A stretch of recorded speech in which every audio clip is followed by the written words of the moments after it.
It's the same complaint I've had about the United States setup too. Is that they just keep playing the same guys, the same like Kyle Beckerman. There's no way he should be near any national team squad anywhere. Yet he still manages to show up on a World Cup roster, and he's 35 years old, and he's not good. Is he 35? He's old. I thought he was like 31 or 2. No, he's old. Jeez. And he used to get rid of those dreads before they turn grey. There's a much better younger player, as Julian Green has shown in his last couple of matches. He might be ready for a move up. Christian Pulisic, obviously they're giving him his shot. But that's to your point, where if you have young talented players, why not give them a shot? And it injects some life into your team instead of just playing these same old guys who are content with their place and they know they're not going anywhere, so they don't really try as hard as maybe they should. Whereas if you bring in guys who want to prove themselves, I'll even throw Kingsley into that mix. Why not put Kingsley at left back? Because Scotland's probably 2 of their best 5 players right now are left backs. Okay. Well, put him at centre half then. I don't know. But I'd even put one further up on the left wing, just do 2 left backs. Like Andy Robertson of Hull, he can defend pretty well, but he's really good going forward. Just put him in midfield. Exactly. That's our one position of strength. So irritating. Just worked on the left then. Left back. You want your position of strength to be like striker or something. Midfielder. Yeah. We've got a lot of good left backs. You only need one. Just play them all. Anyway, we screwed it up again already. The average formation for Scotland is just up the left touchline. Yeah. Just everybody's over there. It's just everyone's piled in because they're so timid. They've got there's no bravery in the Scotland team. Yeah. They haven't got the balls to try like a pass forward. They haven't got the balls to make a run. There's big Jessies that are wimps. It's not that like I said, I don't think it's that they're necessarily Jessies or wimps. I think it seems to me it's more of the fact that they just don't.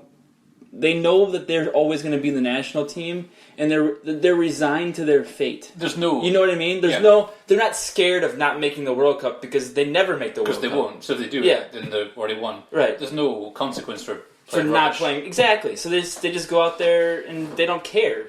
I guess it's a lot like I've made this point on the Vital Swansea forums is that a lot of the guys that they have in their squad, Swansea, is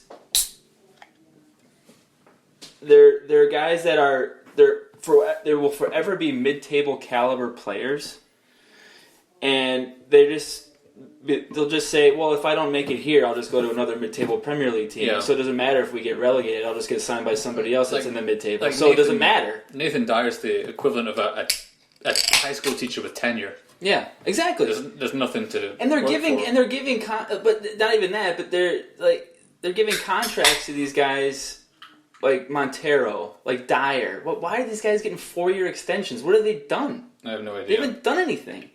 So, but it's much like the Scotland setup where they're just like, whatever. I'm going to be here next year playing a friendly against whoever the fuck. Why does it matter? And we're not going to make the World Cup anyway. So, big deal. That's why you need an injection of youth who don't care about what the perception of your club is or what the perception of your national team is. They want to make a name for themselves, and they want to put their country on the map, or they want to put their club on the map. They don't care what the perception or what the overriding feeling is towards your club or where you should finish. They want to finish the best that they can because they have ambition because they're young. Play those kids. At least they'll try hard. And they have good ability. Oliver Burke, he's got good ability. Just play him. He's gonna be fine. He's not gonna screw up any worse than anybody else on the field right now. Wait, he lacks probably game intelligence, right? But you can only learn that by playing more games. So he lacks game intelligence. So he's in the same boat as the other 10 guys in the pitch for Scotland. Yeah, who are 32. Yeah, lacking intelligence since they were born. So, what difference does it make? You might as well give him a shot. I agree with you. I'm just worried that the only man that can fix Scotland is Derek McInnes. Hands off. He's ours. Hands off. He's mine. He's the dandies. Don't worry about it. If Rangers want him, he'll be out of the door in a second. Mm-hmm. Let's wait and see. Mm-hmm. Oh, that Bitburger is delish. Hit the spot. Yeah. We've also have 2 bottles of wine waiting. We got a Famiglia Bianchi Malbec. I believe this is from... Must be Argentinian, surely. Yeah, from the Mendoza. Surely. San Rafael Mendoza in Argentina. It's my favourite. But it's got the old Italian spelling there. Familia. And then a Carmenere from Chile. A 2009 of the Malbec and a 2011 of the Carmenere. So Can I ask you a question? we're in good hands. Do they sponsor our podcast? They don't. But they bloody well should. We are open to offers. Anyone, really. Yeah, just... You can pay us in wine. It's fine. Oh, I just like the idea of doing a sponsor. Just doing a live read. We're not sponsored by Vital whatever. Whoever, it's Vital whoever your club is. Oh. But... I mean, they're basically sponsoring us because Big Kev said we could. Shouts out, Kev. You've never met him in real life. And I know. Big. Well, he'll get a laugh out of that. He's going to give you a Twitter divorce. Mm-mm. Even if he does, I appreciate him letting us put our podcast on the. I do as well, and I'm practicing having a social media presence. I've retweeted 2 things now. I know. So one of them was to me. Yeah, I practiced that. It went right to you. It did. It was like a text message. It was amazing. It was kind of fun. I'm going to get better at it. You should get on the forum though. Just wee Davy. I'll have to start everything I write with it. Let me add a caveat. I'm not a Swansea fan. I'm an objective observer. But you're kind of a Swansea fan. It's the team. Yeah, I guess it's the team you watch most in the Premier League, probably. Yeah, no. Unfortunately, I know for it's you. quite disaster. Couldn't you pick Southampton or one of those well-run teams? Nah, man. Did Southampton play in Milwaukee? No. Their mistake. Mm-hmm. They live to regret it. This could have been a Southampton-focused podcast, but no. It's a Swansea-focused podcast. Do you know what? I'm bored of the international stuff already. I know. It's rubbish, isn't it? Should we move on to... Well, did I watch anything else fun? Oh, we had to make fun of Neil Taylor. What did he do again? Oh, he bogged him up against Georgia. Twice! Set the scene for me.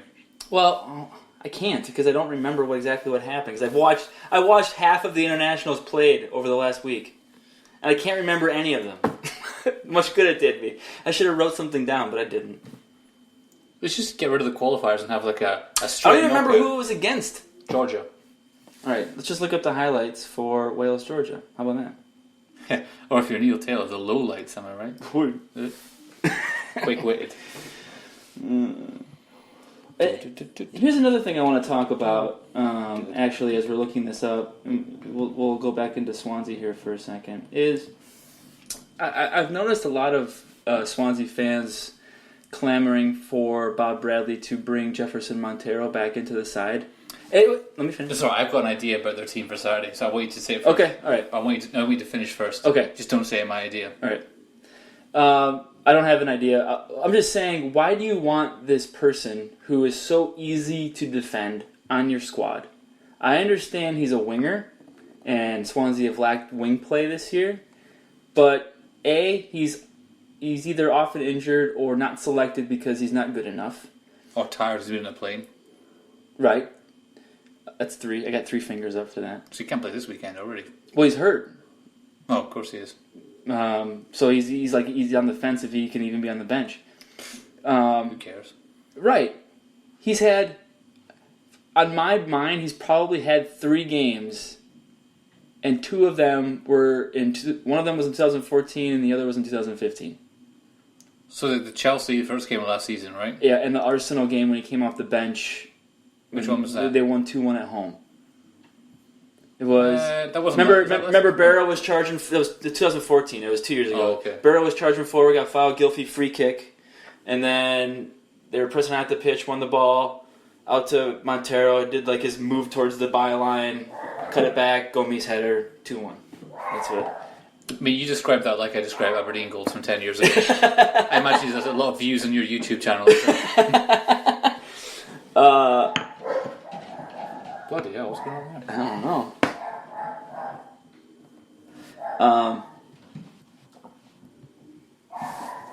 But other than those 3-4 games that he's done well in, all you have to do is just throw 2 guys at him, and then he's like, I don't know what to do, and then he'll either turn it over or make a bad pass. Well, he does that great cross from right on the byline where he's fallen over backwards and he kind of just floats it up and the keeper easily catches it. Right.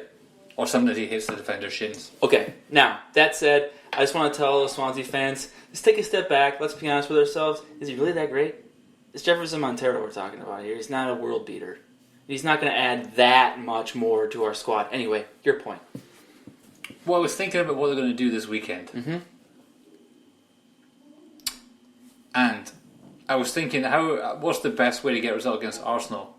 And I think that right now, from having watched Arsenal a bit this season, it might be a better idea to kind of just sit deep. Well, Bob Bradley's good at that. I don't think the press... That's what they did against Spain in 2009. I think if they press, Arsenal have got the players to beat the press, and they have the pace to get in behind. Well, the movement. I think, but here's the thing about pressing, and well, not just the press, but well, Bob made it. Bob, I'm gonna call him Bob. First name terms. Bob, You're American, you must know him, right? Yeah. Bobby. He made the point during his press conference today that if you're gonna press when you lose the ball or even without the ball, you have to do it as an organized group. Yeah. So I think he wants to bring, and he mentioned, he said, we want to take the game to Arsenal at some point. So I think what they're going to do is when they do press, it's going to be a controlled press. Yeah. It's not going to be anything where they're going to be just... It's not close down the fullback every time. It's not Liverpool pressure. Yeah. It's we're going to just close down and make them move the ball somewhere where they don't want to move like it. a Guardiola style, so it closed down the passing options as opposed to close down the man. Exactly, yeah. I like it. Yeah. But with that said, what I was thinking, what you could do, I think you've got to go... Is Cork injured or suspended? Is he available, is he? Is he available? I think so. Okay. So I was a bit worried. I think I saw... Did you see he might be suspended? Or No, I think I saw a proposed team somewhere and it had... Fair and Britain. Oh, Fair and Britain. And Sigurdsson in front. And I thought, why would you do that? That's mental. So you got Cork and Britain. Yeah. And I would think... Well, the thing is that you I'm don't... close to my revolutionary point. Okay, go ahead. So you've got those two in the middle. Mm-hmm. Right, you're keeping Naughton at left back, Wrangle at right. Mm-hmm. I think put... Who? Angle Wrangle. Okay. But I think in front, I think you play Big Stevie Kingsley in front of Naughton. As a winger. Like almost a defensive winger. So we know that... Well, he certainly can whip in a cross. And I think his biggest weakness still is probably on the defensive side, right? So you've got Naughton in behind him, who has a bit of speed, I guess, who could overlap if they had the opportunity, which is probably not that likely, and Kingsley's more of a powerful player going forward instead of the speed-based. And especially because old Walcott has been very good this season, so you have the option to kind of double up the wing, yeah. So cut off the Walcott threat. Yeah. So what ends up happening then is that you tuck in and make a back five almost. You can do, yeah, yep, or you can just have them stacked. Yeah, exactly. If you wanted to, and I still think you have Barrow on the right because you need the outlet. You need the pace. Mm-hmm. So yeah, I've got your standard back. You know what's going to happen though? He's going to start Routledge and Montero and Sigurdsson 3-0 and Fair, Cork, Britain, and see you later. Oh, Bobby! So glad and thanks for playing Swansea. Exactly. But I like the idea of that. And people are going to be like, well, that's the same as it was in Reguilón. Exactly. And Bob Bradley's going to go, And it's good because at least Swansea have a lot of options on the left side as well. But I think that would work because I think that would do a good job of containing them at least for the first part of the game. Mm-hmm. Yeah. It's a theory. It's a working theory. I don't think it's going to happen. Neither do I. Because, Kingsley is is labeled as a left back. He can only play left back or defense. Which I think is really stupid. Well, pretend he's playing what he would play if they're doing 3-5-2, except it's 4 at the back. So he's just standing there instead. Don't you want... I was watching their highlights against... the under-23s highlights in that... The Joker Cup. The bullshit cup. Yeah. And that's what it's called. Yeah. And it's like the EFL trophy or some bullshit. EFL? Yeah. That sounds like one of those really far right. It's the English Football League. It's like, oh. Yeah. And anyway, so he set up the first goal and almost set up... Well, their first chance was set up by his cross, Kingsley's cross, against Newport County. He whips the ball in with such pace and hook and accuracy that